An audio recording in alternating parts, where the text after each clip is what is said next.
Hi everybody, Hailey here with Pull Through Sites. I have something a little different for you today. You may have noticed I'm actually inside. If you've watched my other videos on this channel, you know that I'm normally car camping or SUV RVing, but today I am indoors. I'm inside of an RV because I have actually moved into an RV full time. So today I'm going to be talking about the things that nobody really tells you about living or staying in an RV. Don't worry, I still have more car camping and exploring videos coming up for you, but now I'm also going to be able to share what my life is like living here in my RV. But first, before I jump into that, if you like my shirt, First Coffee, Then Nature, make sure you check that out on Pull Through Sites. The link is down below.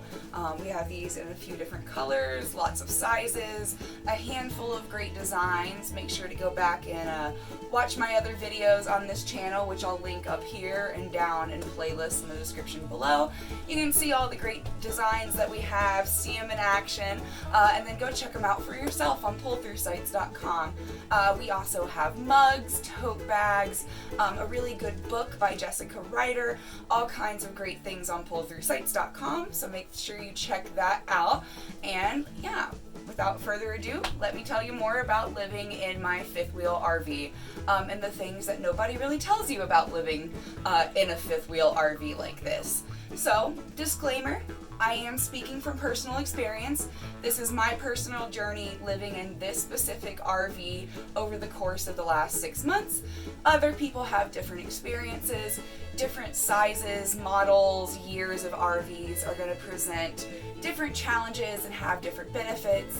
It's easier to live in certain makes and models of RVs over others. Some are going to have different maintenance problems than others. You know, everything is going to be a unique bag. So disclaimer, this is my unique experience. This may not be the same for you and what you've experienced, and it may not be the same for what you're going to experience if you're watching this video before jumping into the RV life. So let me know in the comments below if you disagree with anything I say in this video, or if you have anything to add that I don't cover. So yeah, let's jump into it. The first thing that nobody tells you about living in an RV is that everything breaks. You may have heard this, that things do break, that they're more fragile. If you're on any like RV groups on Facebook or anything, you may see all of the horror stories from people dealing with their RVs. But even watching lots of videos, even being in those groups, doing my research for quite a while before moving into my own RV, I was not prepared for the amount of maintenance and how often things were just going to break in here. I'm in a 2006 RV, so you know, it's about 15 years old now. It's gonna have some wear and tear on it, but I've seen newer models, you know, have the sinks fall out a week into owning the RV. The showers are peeling off the walls, holes in the floor, things just absolutely falling apart. Seems to be the standard for RVs. Since I moved in here, I had multiple issues with my plumbing. I had issues with my toilet, issues with my tanks, issues with the drainage, issues with the sinks, issues with leaks. Pretty much every plumbing issue that you can have. Went to turn on my sink one day and I just got a, fountain of water bursting out everywhere. And in an RV, everything is packed close together. So I have electrical outlets that are pretty dang close to my sink and also happen to be one of the only 2 electrical outlets that work in this portion of the RV. So things break. Things are fragile, things are all really close together, your plumbing, your electricity, everything is right on top of each other, and that presents a lot of opportunities for things to go wrong. I have owned a traditional home before, and now I've lived in an RV, and so I've seen, and I've lived in apartments and rentals and all kinds of different situations, so I have seen the difference in what it takes to maintain and repair a house versus an apartment versus something like this, and I will tell you, this place by far is the most maintenance I've ever had to do or deal with. Number 2 on things that people don't typically tell you is that living in an RV can be kind of an emotional roller coaster. Not only is it a big adjustment moving into a place like this, but with the issues of like maintenance and things like that, it can be kind of an emotional roller coaster from day to day. You go from being elated that you've moved into your new space and that you've taken this step in your life and that you're starting this new journey in an RV, and then your sink goes full fountain on you, all over all of your electrical outlets. Things break, there's issues to deal with on a day-to-day basis, there's frustrations, but there is also a lot of positive too. And this video isn't going to all be negative. I'm kind of touching on a few of the negative points first, but then I will be talking more about, some more of the positive things and wonderful experiences and knowledge that I've gained from living in this RV. So yeah, it can be an emotional roller coaster. There is an adjustment period, especially when you first move in. That's number 3, is the adjustment period. When you first move in, it is an adjustment to live in an RV versus traditional housing of any kind. You're gonna have to learn how things work, where all the switches for things were, trying to find all of my light switches, learning how to turn, the heater on and off, the AC on and off, dealing with my tanks and pumping and just all of the different switches in here, knowing how to turn off on all of the lights, the sound system, and then also learning what I could and couldn't do all at the same time in this space. Because it is an RV, it's not a traditional house. You can only do so many things at once before you overload the RV. You can't, do multiple sinks at a time because of water pressure and the water heater. You can't really flush your toilet sometimes when the AC is running again because of the water. I can't plug too many things in at once. I can't have my toaster oven and my microwave going at the same time. All of these things are little bits of pieces of information, adjustments, in addition to just adjusting to the space and life around here. The RV is a lot smaller than even a tiny apartment's going to be. You have less space, you have less elbow room, and you're gonna have to learn how to adjust your life, your habits, your day-to-day routines to a space like this. And that's going to vary depending on you, who you already are, what your lifestyle is like, and the things that you like to do throughout your day. But regardless, there is going to be an adjustment period when you move into this place, figuring out where things go, what you can keep, what you can't keep, and how you're going to live in an RV like this. And that brings me to number 4. I'm sure you've heard, I'm sure you're aware, there is limited space in an RV. That's nothing new. That's not new information, right?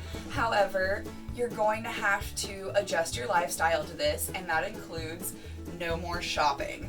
If you're somebody like me who enjoys shopping, I wouldn't call myself a shopaholic, but I do like buying new things from time to time. I like buying new clothes, buying new furniture, stocking up at the grocery store, getting lots of spices, things like that, having lots of dry goods to bake and cook from scratch whenever I want to. Well, unfortunately, there is just not enough space in the RV to do that. It's great. It helps me save money. It curtails those impulses, I guess, and doesn't allow me to buy things that I don't necessarily need right in that moment. But whenever I see something and I really want to buy it, I have to think long and hard about whether it's going to fit in this space, whether it's something I'm going to use on a daily basis, whether it's going to benefit my life here in this RV, and if I really, really need it, and then I buy it, because it's going to have space to go, and if I keep buying new things, I'm going to have to start throwing things out because this place is going to get filled up to the ceiling with junk. So there is limited space in an RV, in any RV, and so that is going to curb the amount of things that you can buy. I can't buy crystals or houseplants or any like kitchen gadgets that I like that I think are cool unless they're going to fit on a couple inches of counter space and really improve my quality of life here. So it's both a good and a bad thing. No more shopping. I can't fulfill those impulses and buy myself new things, but I also am not spending any unnecessary money at all on things that I don't really need in my life. So that's great as well. Speaking of cooking devices and counter space, that is number 5. Cooking and cleaning are quite difficult in an RV space. You might hear a lot of people say, oh, it's easy. It's really simple. We just cook, we clean. It's nothing different than usual at home. For me, it's been a huge change and a really big learning experience for me in this RV. I'm somebody who likes to cook. I'm vegan. I cook for myself a lot. I cook at home a lot.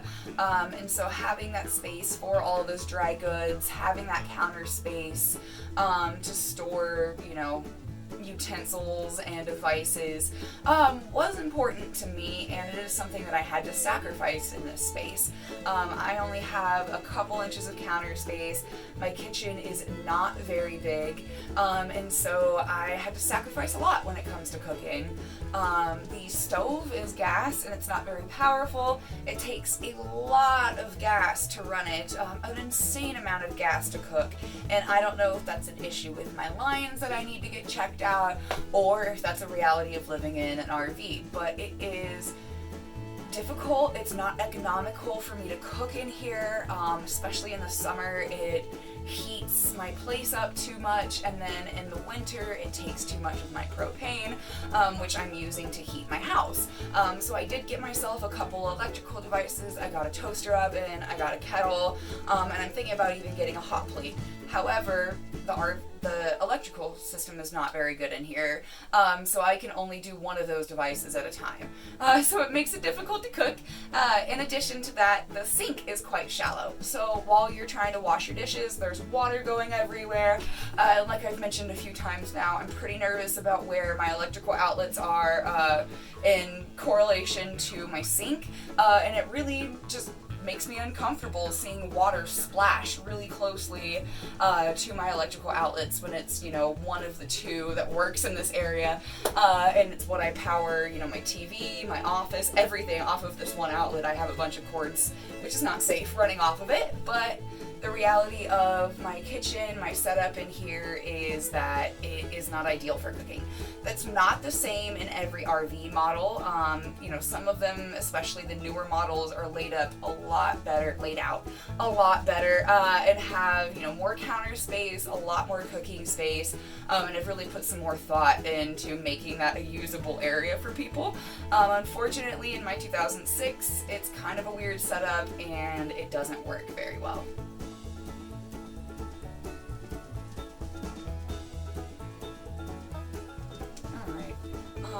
And number 6, it also takes a village to live in an RV. I wanted to be independent and move into this RV to have a little bit more autonomy and independence, to live on my own. I was ready to grab an RV and move on to some remote property in Colorado and boondock it. I'm glad I didn't, because it does take a village to live in an RV. Like I said, everything breaks, and I've been fortunate enough to have a neighbor help me fix things here where I'm parked. When things break, I can use his knowledge and his tools and his experience. He knows what he's doing and I do not. So that has been very, very helpful. Also, I can't do laundry in here. Again, some RVs, especially larger, newer models, do come equipped with like washers and dryers, and that's amazing if you have that, but I don't, unfortunately. I didn't choose to buy a small electrical washing machine or a hand one that I could put in here, again, because of space constraints, and also I'm fortunate enough to be able to do laundry at a friend's home. So on an evening where I would like a long bath, I would like to do my laundry, cook in a nice big kitchen, I am fortunate enough to have her home to go over to and utilize. Otherwise, it would be a little bit more difficult to live in here if I was washing my clothes by hand or having to purchase a small electrical washing machine, which those can get pricey as well, so they're not necessarily budget friendly, or I would be schlepping to a laundromat in town nearby to do my laundry. So that's the reality of it, and that is something you have to think about when considering to move into an RV full time, or if you're going to be staying in one for any extended amount of time. And that brings me to number 6. If you are going to be in an RV for any extended amount of time, you are going to run into a handful of unpleasant smells. If you've been in an RV before, if you've lived in one before, I'm sure you have dealt with the gray tank, the black tank, the dreaded poo smell that comes with living in an RV. Unfortunately, the biggest difference moving into a setup like this, like a tiny house, an RV, van life, anything like that, is that you're gonna have to manually deal with your bodily fluids a lot more than you do living in a traditional home or apartment. The reality of living in an RV is that your gray tank and your black tank are stuck there right underneath you. They're right underneath your floor, usually right underneath your bedroom and bathroom and sleeping area there, and they fill up, and it's something that you have to deal with. I'm sure you've heard about this with an RV before. However, you may not know exactly to the extent that you're going to have to be dealing with that. And it's something that I unfortunately encountered a lot moving into this space. And it took me a while to learn lots of tips and tricks to get that under control and to manage that. The RV that I moved into had been sitting for a little bit before I moved into it. Not for too long, but just enough for things to kind of dry out and cause problems. All of the pipes were clogged. So I at one point had to get people out here to pump my lines, to pump my septic, and all of that is not cheap, as well as getting help from my neighbor to help me figure out what the issue was, how to clear the problem, and how to get rid of the smell. There was a point where it was getting so bad that I couldn't stay in here for a few days. And pro tip, how I was able to deal with it is I got some, I forget the name of it, but it's some blue liquid that you can get from mostly RV stores that'll help break up stuff in black tanks and gray tanks. I did that, ran a ton of hot water through it. I'm lucky enough to be hooked up to a septic, so I could just run things through. But I had to deal with all of that, do that multiple times, do borax and Dawn and hot water, and I can't drive my RV, so I had to shake it with my body to kind of loosen things up and keep trying to flush it. And finally I've gotten the situation under control, but there are still mornings that I wake up to smells and I've got to flush it and deal with that. So it is a constant issue. It's not something that's ever going to go away. The plumbing's not pleasant, the smells aren't pleasant, and that is just the reality of living in an RV. But it's not all negative. That's a pretty big negative, pretty big thing to deal with, but the negative sides aren't all there are to living in an RV. There are some positives, there are some wonderful benefits to living in an RV like this, or else people wouldn't do it, right? I made the choice to move in here, and if you want to know more about why I moved into this RV, I will be making a video about that. But some of the positives to living in an RV like this, there are many, and they include they're a little less tangible than some of the negative things, but things like autonomy and independence. It does feel wonderfully freeing to move into an RV like this. I gave up most of my possessions, I made a big life change, and I moved into here all by myself, and made my own space, and I'm making my own life. This is the first time I've ever lived without roommates, and so this is a big step for me, and it's something that I'm very proud of myself for doing, and that I feel very accomplished by doing. And so you may feel the same way when you move into your RV, and so that's kind of an intangible benefit. It gives you the warm fuzzies, it feels good. It's an emotional roller coaster, and you're gonna have those days where you're dealing with poop and it doesn't feel so great to live in here, but overall I love living in here. I think it's cool, other people think it's cool. I think there's a number of wonderful benefits to living in an RV like this. So it's eco-friendly too, you may have heard that. That is one that you hear touted a lot. People say that a lot, you know, it's eco-friendly, it's green living, you use a lot of less amenities and utilities, it's greener, it's all of that stuff, and that's true.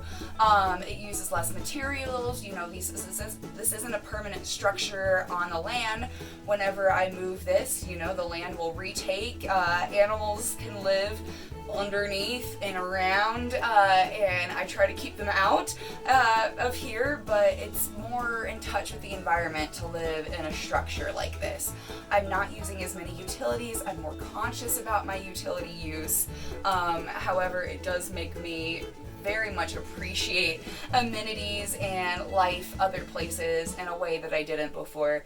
You appreciate plumbing and a good toilet and a long shower and a good washing machine, and all of these amenities. When you do use them, you appreciate them a lot more, and because you're using them a lot less than if you were living in, you know, a 2-story classical home every day, you're using a lot less you know, fossil fuels, you're doing a lot less damage to our environment, but you're also able to appreciate the finer things in life when you do get to use them.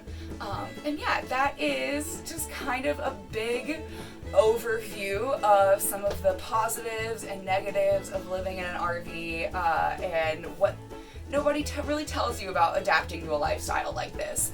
And before I go, I do have kind of, it's not really a positive or negative, but it is one hot take about living in an RV that I don't think a lot of people mention or tell you, and it may be a, you know, unpopular opinion on a channel like this, but I don't think that living in an RV like this is considered camping per se. I would not consider this camping, and it depends on what camping means to you. If you're somebody who lives in the city and is able to take your RV and get away to nature a few times a year during the weekend, or even a few months out of the year if you're lucky, that definitely can seem like camping to you. That is very different. You're a lot more in touch with nature than you normally are. However, for me, I already live in the foothills of Colorado. I'm already very much outdoorsy, naturey, camping person, and so living in a structure like this seems more of like a cabin in the woods to me than camping per se. And for different people, camping means different things. For me, camping is really just being outside and in nature, and, you know, sleeping outside. I want to feel the breeze, I want to feel the humidity, I don't want the bugs, so I put screens around me, you know, I'm not just sleeping out in the dirt, but to me, that is camping. The campfire, the outdoors, the being under just a very thin layer of fabric between you and the rest of the world. That is true camping to me. This is somewhat like camping, and it is considered a camper, and I know lots of people camp in RVs, but to me, this is my home. This is where I live. This is a house, it's a structure, it's not a camper for me, and that may be an unpopular opinion, but that is my experience in living in an RV, and it may not be the same for you. Do you agree? Do you not agree? Let me know in the comments below. Let me know what you thought about this video. It's a little different than I normally do. I'm going to have some more coming up like this, so let me know what you think. And again, as always, if you like my shirt, First Coffee, Then Nature, which whether I'm in my RV or camping, in a tent or in my SUV RVing, that's definitely a big one for me. I gotta have a little boost in the morning before I get out. So yeah, check out our shirts and more on pullthroughsites.com. That link is in the description below, and thank you everybody for watching, and have a wonderful day, evening, night, or morning, wherever you are in the world.